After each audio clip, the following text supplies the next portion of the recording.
Hello eICU and welcome to the 2025 CRRT SuperUser Nursing Slides Recap, specifically for you guys. My name is Brian Klein and I'm a clinical nurse expert in the medicine ICU. I also serve as the CRRT nurse educator as a side project. As a disclaimer, this presentation is intended for the eICU at UK Healthcare, which is an academic medical center at the University of Kentucky. Always follow your local institutional policies and procedures and observe all local, state, and federal laws. Our learning objectives for today are to see the updates for the CRRT program for 2025, demonstrate advanced troubleshooting techniques utilizing the PACE framework, and identify the proper documentation of CRRT, which is including the calculation of ultrafiltrate. Let's start by talking about all of the relevant updates since last year.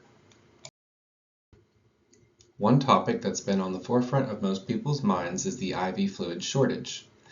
In early this year, we converted from Baxter IV fluids to Bebron. This helped with our normal saline, D5, LR, etc. However, the CRRT program and the machines require Foxilum and citrate, both of which are only manufactured by Baxter. Thus, we still have a shortage for IV fluid for CRRT. Some nursing implications to reduce waste are to remember that the filter is supposed to be primed with heparinized normal saline instead of regular normal saline. However, this is not required. If the patient has an allergy to heparin, heparin-induced thrombocytopenia, or is avoiding heparin due to religious reasons, the filter may be primed with normal saline. As always, contact your provider or pharmacy. In addition, we want to remind people to call Baxter customer support using this number on the screen before throwing away any filter or fluids. We want to reduce unnecessary time on the nurse's part as well as unnecessary waste. Lastly, we evaluated the efficacy and safety of increasing the filter life from 72 hours to 96 hours. However, we did not find adequate evidence to support this. Thus, it is still expiring at 72 hours. A recent product on back order were auto effluent sets. For those of you who remember the Prisma Flex, the predecessor to the Prismax CRT machine, there was no such thing as auto effluent, and the workflow was to empty the effluent bag every hour or two as it filled up into a hopper and dispose of the bag in a red bin for biohazardous waste. Should the auto effluent sets not be available, the set can still be started without auto effluent if they just have to select none instead of auto effluent during setup. Another thing that nurses can do to minimize the impact of this back order is to preserve that auto effluent for as long as possible. When the nurse goes to change a filter on the same patient, as long as the option Save Auto Effluent is lit up, they are allowed to do so. There is a full guide on our SharePoint for how to change the auto effluent to regular and how to change the bag size. However, I'll show you on a next slide, or a few slides from now, what that screen looks like. This is the setup screen that nurses will see during an initial prescription setup. When they select None when they're asked about auto effluent, this is the screen they'll get. Note that you can change the effluent bag size from 5,000 milliliters to 9,000 milliliters. This can also be done at any time during therapy when not using auto effluent. I recommend that nurses prime with the provided 5-liter effluent bag that's in every ST filter set. When priming is complete, they can take that bag off and dump the saline down the sink and dispose of this bag in the standard trash. Then, for therapy, they can change to the 9-liter bag, and when it fills with effluent, they can take it to the hopper, where it can then be disposed of in the red bin biohazardous waste. Of note, while the 5-liter bags come pre-clamped in both the ST filter and standalone bags, the 9-liter bags do not come pre-clamped. It's very easy to forget to not clamp it and then get a yellow alarm on your machine saying that the weight is incorrect, and then discovering that you have a pool of effluent on the ground. Another hot topic right now is the shortage of citrate flush backorder. So usually nurses will use a sodium citrate 4% solution to lock their access when they're not on CRRT or hemodialysis. Unfortunately, this is also in severe shortage and has been pulled from most shelves. Instead, the providers can order a heparin lock flush, which is a 100 unit per ml concentration. It will be supplied as two 12 milliliter syringes loaded with 5 cc's of this heparin for a total dose of 1,000 units. However, not all 1,000 units are delivered to the patient. On Epic, the PRN task in the MAR will look like a linked order set, one for each lumen. The nurse is to place the end cap on the heparin flush, push out all but the amount that's in the lumen plus 0.1 ml, and really on the syringe you can only measure down to 0.2 mLs, and then instill that in the patient. Pediatrics and neonates will use the 1,000 unit per ml concentration, and it's even more imperative that they not over-deliver it. As with heparinized normal saline, this will be contraindicated in heparin allergy, HIT, or patients who are avoiding heparin due to religious reasons. Another update is that Baxter has sold off its acute kidney care division to a standalone company called Vantive. Functionally, this will make no difference to the average nurse. The branding will be different on products, however the quality should be exactly the same. Do you feel like you watched nurses do a lot more CRRT last year? Well, it's not just you. We actually increased our CRRT treatments by about 22% in 2024 compared to 2023. We had 502 unique orders for patients who went on CRRT last year. The patients on CRRT had about a 65% mortality rate compared to 56% the year before. However, our ICUs had sicker patients. Globally, in our ICUs, our case mix index, mortality, and death rate all went up. To break that down a little bit, you can see the numbers that are pulled directly from the Vizient data here.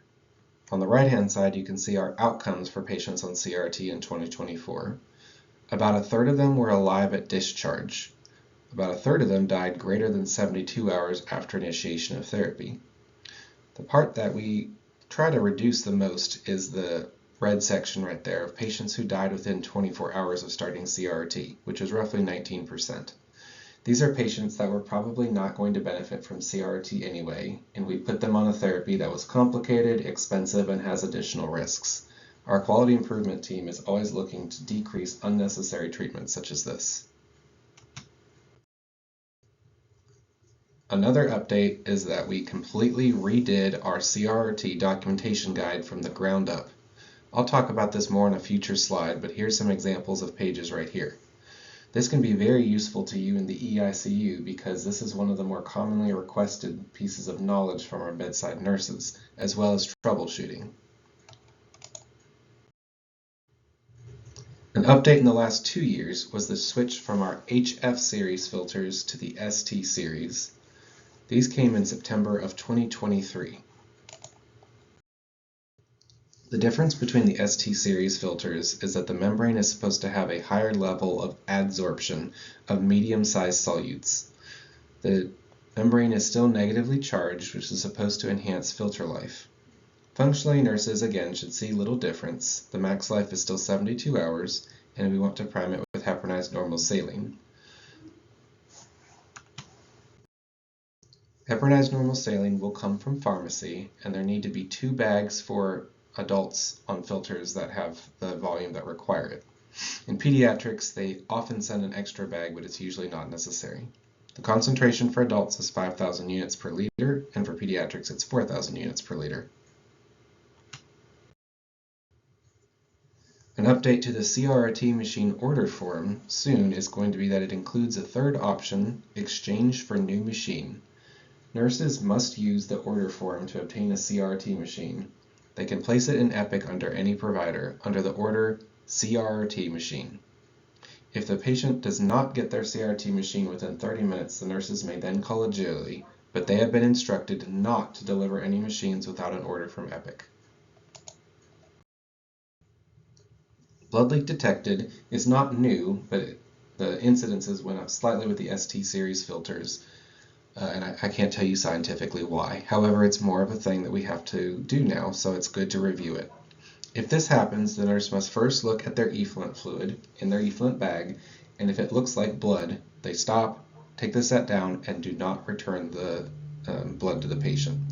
However, if they do not see overt blood, they can do this lab called body fluid cell count with differential, setting the specimen source as effluent fluid. Always make it stat because it takes a long time otherwise. While this lab is being run, the nurse can continue to run CRRT. They don't need to do recirculation. When this comes back, it will look like the following slide. Here we see that the red blood cell count for their effluent fluid was 0, meaning that there is no actual blood leak. Sometimes myoglobin, bilirubin, or just plain air bubbles can make the blood leak detector think that there's blood when there isn't. Should it come back like this, the nurses can go to their machine and simply click Normalize Blood Leak Detector, which is found under the Tools menu. If it comes back anything other than 0, the filter needs to be unloaded and the blood not returned to the patient. Broken machines are always a hot topic for CRRT, and last year was no different. There's sort of a recommended order for troubleshooting. The first thing is read the screen. I tell my new users and my SuperUsers if I can offer you 3 pieces of advice for troubleshooting and loading your sets, it's read the screen, and read the screen. There's often helpful tips on screen, and there's usually a help button that can give you enhanced details. Should that not work, the nurses should call customer support at Baxter, and I'll show you that number on the next slide. Baxter Customer Support is entirely owned and operated by Baxter, and they're able to troubleshoot some issues quickly over the phone. And for the ones that they can't, they log, and they can use it to improve their products in the future. The nurses then should red tag the machine and be specific as possible on the tag. Every alarm has a number, usually it starts with a T or a B, and it's relatively obscure on the screen, so we always recommend that they take a quick photo with their phone, avoiding any PHI if it's been taped to the machine, of course. They must then call in a work order to the help desk at 38586 for that machine to actually get fixed. This is something that they may ask to delegate to you, the eICU nurse, and it would be very helpful if you offer to do it for them. They will then place an order in Epic for Agility to take the malfunctioning machine away and bring a new machine. This is the help number for Baxter. If you remember Intensive Care Online, they're no longer partnered with Baxter. This is all internal.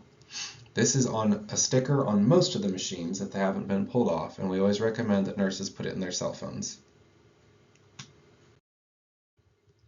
The CRRT SharePoint is definitely nothing new, but I've tried to keep on top of all of the shortages and changes under the announcements, as well as keeping the guides under documents updated fairly regularly. You can find that by going to your email in Outlook, going to the SharePoint app and searching CRRT, or you can simply type the address up here, luky.sharepoint.com/sites/CRRT. Here's an example of the site resources that were up when I took this screenshot. We have a comprehensive documentation guide, the entire handout for the new users, and extra I&O worksheets, as well as a standalone troubleshooting presentation. We also keep nursing announcements, extra Prismax resources, and there's a whole folder for the validators for this year. Let's switch gears for a minute and talk about troubleshooting with CRRT, which is one of our most frequently requested educational topics. When doing troubleshooting on CRRT, we try to teach the PACE framework. PACE stands for Patient, Access, Circuit, and Equipment. From the patient side, we want you to consider what patient characteristics may be causing the issue. A patient in disseminated intravascular coagulation, for example, or DIC, may be more likely to clot their catheter. In addition, a patient with really bad septic shock with increased solutes is going to clog off their filters more quickly. Next, we have access. Is your dialysis catheter fully functional?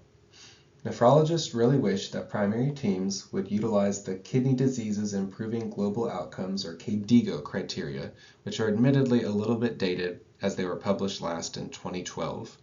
However, KDIGO recommends the following preference for catheter location. The most preferred site is the right internal jugular vein because it's a straight shot from the insertion site to the cable atrial junction. Dialysis catheters are intended to terminate in areas with lots of blood flow so that they can pull a lot of blood, clean it, and push it back really fast. The line should be at least to the cable atrial junction, and it's allowed to be a little bit into the atrium as long as it's not touching the atrial floor. The right IJ is preferred for that reason. Should it not be able to be accessed due to a thrombosis or existing catheter, either femoral vein is the next best desired location. Lastly, the least desirable location is the left internal jugular vein because it has two bends that increase turbulence, thus increasing pressure. Remember, a dialysis catheter that does not run well, which causes constant alarms, means that the blood flow rate is constantly going to be interrupted, which increases clotting on both the catheter and the filter. The length of the line is also important. For most normal height and weight adults, a right IJ trialysis catheter should be 20 centimeters. If a 15 centimeter catheter is used, it should be sutured very low towards the patient's clavicle. If a femoral vein or a left internal jugular vein, the preferred catheter length is 24 centimeters. Next, let's look at the circuit. Has your circuit clotted or clogged? Remember, there are 4 measured pressures on the CRRT machine and 2 calculated pressures. The measured pressures are access, return, filter, and effluent. The 2 calculated pressures are TMP, which stands for transmembrane pressure, and pressure drop, or delta P as it's known on the new machine. When looking at whether a filter has clotted or clogged, it's important to consider the TMP and pressure drop. TMP is most often associated with filter clogging. That's because there are too many particles, if you want to think of it that way. When a filter starts to clog, you will see the TMP start to rise, and often the effluent pressure will start to become more and more negative as the pump has to work harder and harder to suck the fluid out of the filter. Delta P is usually associated with clotting. Pressure drop is the pressure of the blood as it goes into the filter and through one of 7,000 of the microfiber straws. When they then leave that straw and go back into the main return line, the pressure drops immensely because there's no longer so much crowding. That's what this number means. When pressure drop starts to increase, it means that a larger number of straws are no longer available for blood to go through. Remember, the straws have a much larger cross-section than do the micropores that solutes come out of. Another way to remember pressure drop, you can think of pressure drop as the paramedic department. They've arrived on the scene and there's lots of blood, and blood is clots. Lastly, we'll talk about equipment. Has your machine malfunctioned or does it require intervention? We're always working from the patient outwards, because if the machine is malfunctioning, we want to make sure that the patient is safe first.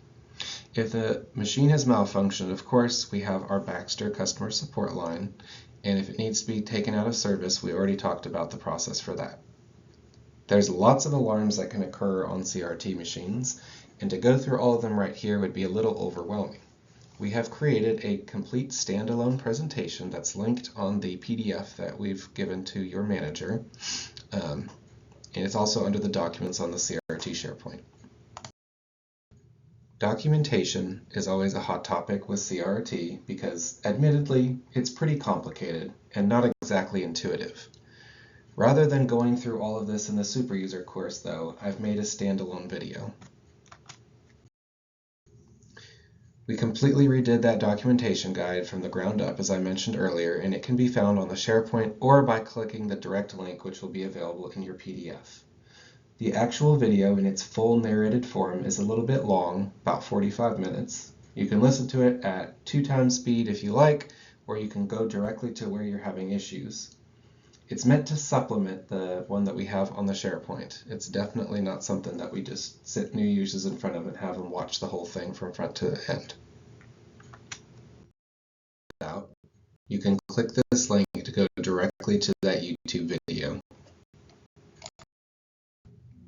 In addition to performing the checkoff in your department, don't forget to do the WBT. The eICU does not have a separate WBT, but can be found as 2025 CRRT at UK Healthcare. It's also part of the Adult ICU Nurse Program, but I'm not sure what your department will be using. Thank you for viewing this video. Get a checkoff done by one of your peers and do that WBT, and you will remain competent on CRRT for the eICU for 2025. If you have any questions, you can reach me at brian.klein@uky.edu.